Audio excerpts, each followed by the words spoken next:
Bartholomew Town is brought to you in part by the University of Rhode Island Online, Navigant Credit Union, the Audubon Society of Rhode Island, Newport Film, and Half Street Group. Bartholomew Town. Hey everybody, welcome into Bartholomew Town. I'm Bill Bartholomew. Today a conversation with Dan McGowan of the Boston Globe on a story that's been on our news menu here in Rhode Island on a specific level for now 6 years. On a macro level, really, it's a generational conversation, and that's the state of Providence schools. Specifically, since the state of Rhode Island took over the district in 2019, it's been kind of unclear, with, I guess, increasing clarity in recent times as to, number one, when the district will, if ever, be returned to city control. I mean, it was always assumed it would be returned at some point, but we are now seeing kind of a date certain being proposed by the state of Rhode Island via Angelica Infante-Green, who's the Commissioner of Education, and Governor McKee, and then efforts by Providence Mayor Brett Smiley to advance that timeline forward.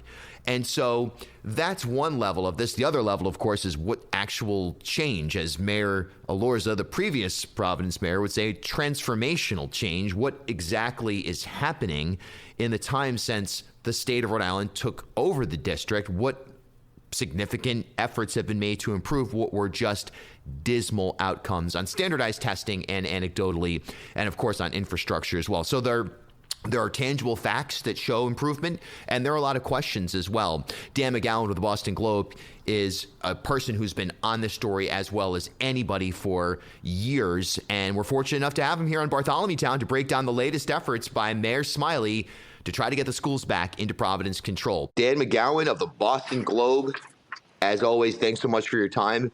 And guess what? Providence schools back in the news as yesterday, Mayor Smiley released his plan, essentially.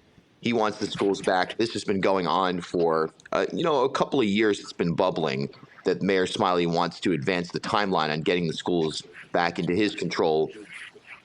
Look, it's one of those things, if you're not familiar, the state of Rhode Island took over the schools, the Providence Public Schools in 2019. The schools were performing at an extremely poor rate, both in terms of standardized testing and in terms of just overall infrastructure efficiency and other anecdotal metrics. Now the mayor wants the schools back. He says, hey, look, we're ready. And we're trying to show the state that we're ready in a number of different ways. Dan, good morning. And your ultimate takeaway from where we are right now and the reality of Mayor Smiley's vision coming true. Yeah, Bill, thanks for having me. This was a kind of in some ways, like a procedural step in the process.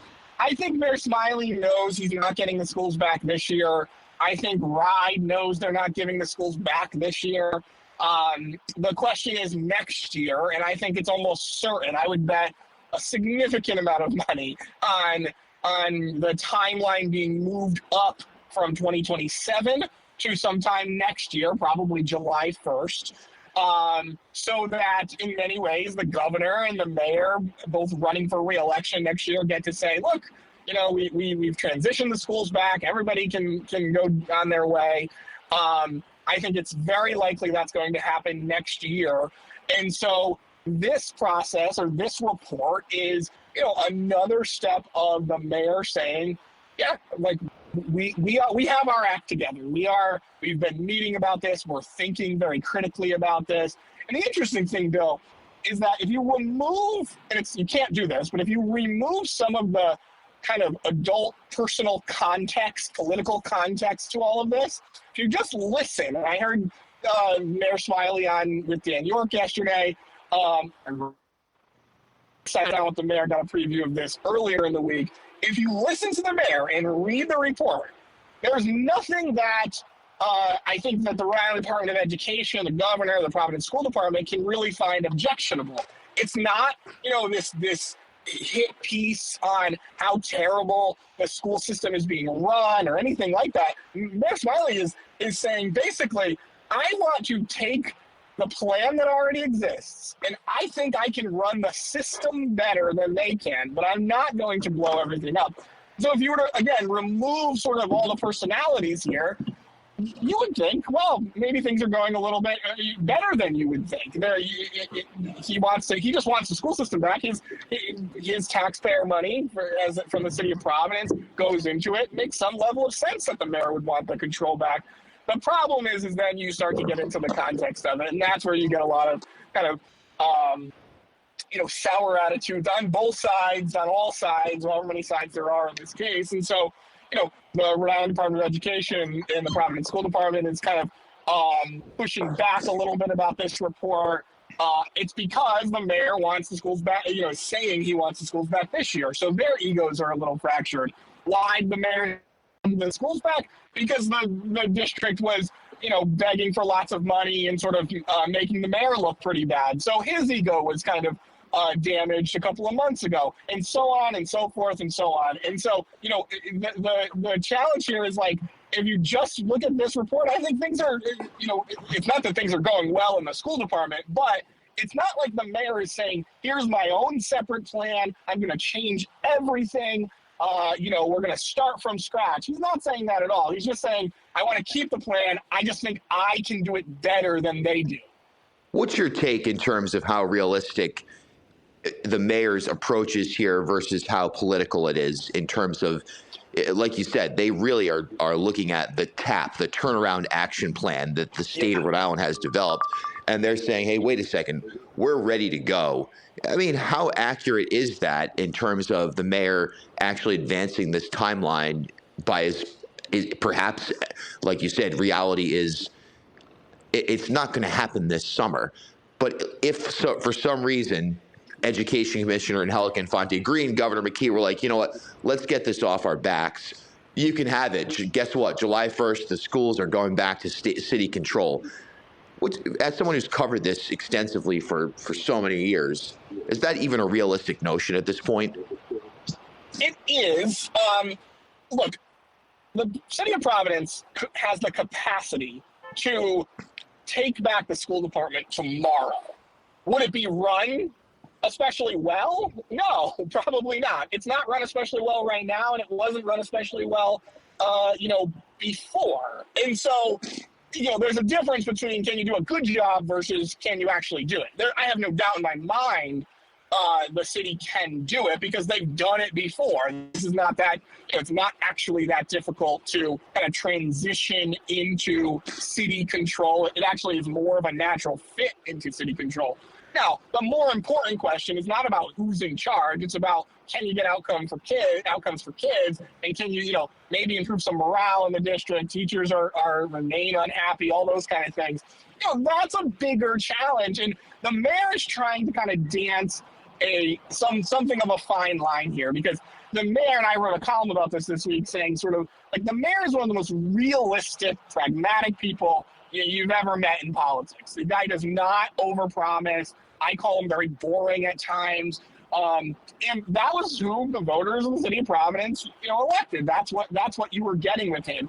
And so when it comes to taking back the school department, you are not going to get this mayor to say, boy, we're gonna transform every school into a 24-hour community center because that's the only way to help every kid. Because while that is a great idea, it is very expensive and something that he knows is not a promise that he can execute on. Right. And so what you get is a little bit of like an almost underwhelming kind of tone from the mayor, because he's just saying, I think I could do this a little better. I think I can manage this place a little better. But he's not coming out and saying we're going to like dramatically change everything all the time.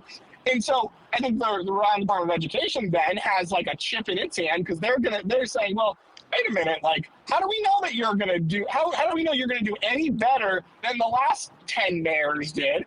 And by the way, that's an entirely reasonable point too. It's a little bit of a stalemate, except for the state, came in, did this dramatic change and takeover, and has not exactly gotten the results that, that they promised. And I don't even mean results by student outcomes necessarily. A lot of the things that they said they were going to do, like overhaul the teacher's contract, has not happened, right? And so I think the public, generally speaking, the people who pay attention, are a little bit frustrated with how this takeover has played out. And so there is a little bit of an appetite for the mayor to get it back, for a little bit of change. But again, he is not. So very long answer to your short question. Yes, the city can take it back almost at any time. I think they have the capacity to do it. It's just, do I think that, in a relatively short period of time, meaning if the mayor gets reelected, he's got 4 more years left. It's all he can serve. Is he going to get, a massive improvement? I'm skeptical of that based on what we see right now. One thing about this is a move from really in terms of the tiers of schools being elementary, middle, and high school, moving to a K-8 model. And this is interesting. There's actually some great data journalism that's out there that shows how kids basically feel worse about their life in school as they advance in middle school, that especially 6th, 7th, 8th grade are among the most challenging. So by eliminating a dedicated middle school and all of a sudden you put 8th graders with kindergartners, it's tough to say whether that helps on an emotional and a practical level for a kid, or if it makes it far worse. The mayor argued yesterday on WPRO that, this is a chance for 8th graders to become mentors for kindergartners and for kindergartners to look up to 8th graders. But that seems like a pretty wide gap. Is this more part of a national trend of education thinkers, ed tech thinkers that are saying, let's eliminate middle school? Or is this just something from, look, we only have so many buildings that are going to be available. We want to shuffle the deck a little bit. This might be a solution for Providence, even if it is kind of maybe weird to have 14-year-olds and 5-year-olds in the same building? It's all of the above to some degree. I think, look, the city is spending, with the support of the state, is going to spend somewhere around $1 billion rehabbing or building new schools over the next couple of years in Providence. Having, big, beautiful buildings, newish buildings, and making sure as many kids as possible are in those buildings as opposed to being in sort of dilapidated old buildings, I think is a smart best practice, and financially it makes sense then to, if you want those buildings to be filled, then, you go to a K through 8 kind of model. So there is a financial aspect to it. There's no question. But it's also considered a best practice, I think, in education. It's not a rock solid best practice. It's not like everyone in the country is going to a K through 8 model, but it's one that a lot of education experts believe is smart. It's one that's been talked about in Providence for a very long time, Bill. I can remember the former superintendent, Chris Marr, many years ago saying that that's the key. We got to get more K through 8 schools because of what almost exactly what you said. Before the pandemic, when chronic absenteeism was a problem, but not one that was sort of, widely talked about, other than by I always did the annual story on it and always get lots of attention for 24 hours, and then everybody would forget about all these students being absent. Right. It was sort of that was a common thing. And if you talk to some of the attendance experts around the country, there's a woman named Hetty Chang who did a lot of research on Providence in particular, and she did work for a company called a nonprofit called Attendance Works. They would say very clearly, if you look at the spikes in where students are absent, it's always the transition years. It's kindergarten, the first time kids are going to school, generally speaking. It's 6th grade when kids go into a bigger middle school. And then it's 9th grade when they once again make a transition to the high school level. And so I think the thought process is relatively sound. You cut out, one of those major disruptive moments in time at a time, by the way, when kids are going through really crazy hormonal changes in their lives, right? Right. You're more emotional. You're going through lots of different things as you go through puberty when you're in the 6th or 7th grade. And so I think the thought is, you get out of there. Now, I asked the same question. I asked the mayor this. I've always had this question about you run into this problem of 13-year-olds with 6-year-olds or whatever. They have a fairly solid way of dividing up a school. And then, yes, You take the kids who are, let's face it, the overachievers in a lot of ways, who are in the 7th or the 8th grade. You know, the kids that want to go to classical will say, you know, yeah, I'd love to be like a peer mentor to, you know, the 6-year-old or the 7-year-old or the 8-year-old. And you'll get, you know, some of that, and it'll feel good. And of course, you'll see lots of like news stories about how that kind of thing is happening, and it's great. You know, the one hiccup, and I hate to be overly cynical, but I'm sure it's what we're both alluding to when we say, you know, can these kids kind of coexist together, is the problem with the K-8 model is the very first time you have a 7th grader, you know, infiltrate the 1st grade lunchroom and something bad happens, you're going to have terrible outrage from every parent that's going to say, this is crazy, we can't do this anymore. And so that's always the risk you run. You run that risk if you go 6 through 12 too. You know, there's always going to be that kind of problem. But that is the thing that, like, you know, really could unfortunately throw a wrench into everything if, God forbid, you get some terrible incident. And the problem is that, year 1 it could happen, and year 10 it could happen. And no matter what, you're going to get this debate. It'll be a talk radio debate. It'll be a parental debate. It'll be a political debate about, like, you know, can we allow this to continue? Everything changes, you know, God forbid if there's some sort of terrible incident. No question. And there's plenty of data over the years that you can look at on the transition nationally, really, from junior high schools to middle schools. And now, once again, this transition may take place over time.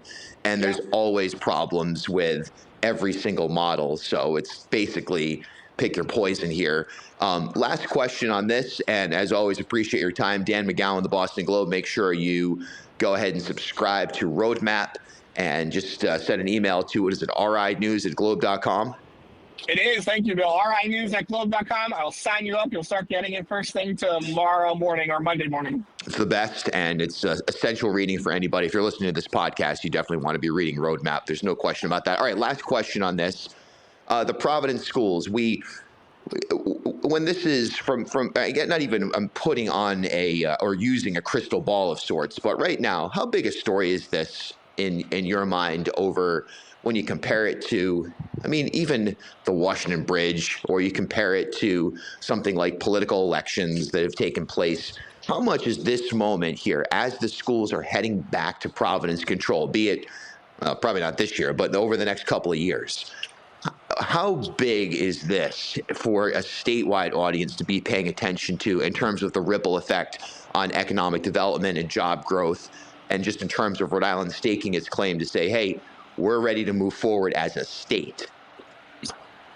Very simple, not big enough. Wow. I think it should be one of the most important stories in the state of Rhode Island. Look, it's your largest school district. You have, for generations, failed kids. Not every kid, but many kids. Some might say most of the kids. In the largest school district, you have hundreds and hundreds of millions of dollars, and really, if you add it up over any period of time, we're talking billions of dollars that have been poured into this school system. And right now, if you look at the RICAS scores for grades 3 through 8, I think the average, students are only 15% in both English and math are meeting or exceeding expectations. So, this has been for many, many reasons, not like no one is exclusively to blame for this, but for many, many reasons, has been a really big problem for a long time. And there was a window in time pre-pandemic for 6 or 10 months or something like that, where this was, I think, getting the attention it deserved. It was the thing that you led with on talk radio every day. It was top of the news. It was in every story. The takeover. What are they going to do? And you lost momentum. Some of that's the pandemic. That is what it is. Like that was, of course, became the biggest story in the world, and maybe certainly the biggest story probably of our lifetimes. And so it's natural that some other things are going to fall off. But I think you look at this school district. I think it's ho-hum as you look at results that don't really work that well. You're going to have a transition to local control in the next, let's say, sometime in the next 18 months. And I don't think anybody's even going to care. I'm not even sure it's going to be the biggest story leading the TV news at any given night, because I think people are so beaten down and so kind of fed up with the process. I mean, even the way you and I are talking about this now, another report from Mayor Smiley, and it's like hard to keep track of how many versions of reports and studies and research has been done on the Providence School Department.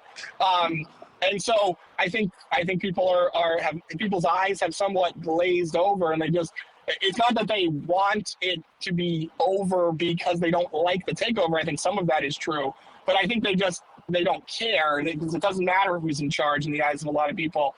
You're still going to have very, unfortunately, poor outcomes, and that's sad. But I think the challenge is that that's not just the public who feel that way.